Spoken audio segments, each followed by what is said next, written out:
ಹಾಸನ ಜಿಲ್ಲೆಯಲ್ಲಿ ಅಕ್ರಮ ಮರಳು ದಂಧೆ ಪಬ್ಲಿಕ್ ಟಿವಿ ವರದಿಯ ಇಂಪ್ಯಾಕ್ಟ್ ಇದು.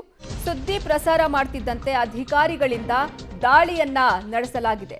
ಹಾಸನ ಜಿಲ್ಲೆಯಲ್ಲಿ ಅಕ್ರಮ ಮರಳು ದಂಧೆ ನಡೀತಾ ಇತ್ತು. ಈ ಕುರಿತು ಪಬ್ಲಿಕ್ ಟಿವಿ ವರದಿಯನ್ನ ಪ್ರಸಾರ ಮಾಡಿತ್ತು.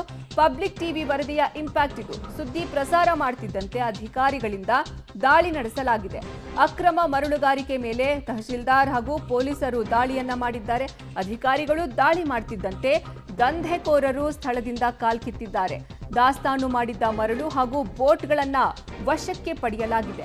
ಹಾಸನದ ಆಲೂರು ತಾಲೂಕಿನ ಹ್ಯಾರಗಳಲ್ಲಿ ಗ್ರಾಮದಲ್ಲಿ ಈ ಘಟನೆ ನಡೆದಿರೋದು. ಹಾಸನ ಜಿಲ್ಲೆಯಲ್ಲಿ ಅಕ್ರಮ ಮರಳು ದಂಧೆ ನಡೀತಾ ಇದೆ ಅಂತ ಪಬ್ಲಿಕ್ ಟಿವಿ ವರದಿಯನ್ನ ಪ್ರಸಾರ ಮಾಡಿತ್ತು. ಈ ಬೆನ್ನಲ್ಲೇ ತಹಶೀಲ್ದಾರ್ ಹಾಗೂ ಅಲ್ಲಿನ ಇತರೆ ಅಧಿಕಾರಿಗಳಿಂದ ಪೊಲೀಸರಿಂದ ದಾಳಿಯನ್ನ ನಡೆಸಲಾಗಿದೆ. ಇನ್ನು ದಾಳಿ ವೇಳೆ ಮರಳು ಹಾಗೂ ಬೋಟ್ಗಳನ್ನು ವಶಕ್ಕೆ ಪಡೆದುಕೊಳ್ಳಲಾಗಿದೆ. ಹಾಸನ ಜಿಲ್ಲೆಯ ಆಲೂರು ತಾಲೂಕಿನ ಹ್ಯಾರಗಳಲ್ಲಿ ಗ್ರಾಮದಲ್ಲಿ ಈ ಘಟನೆ ನಡೆದಿರೋದು.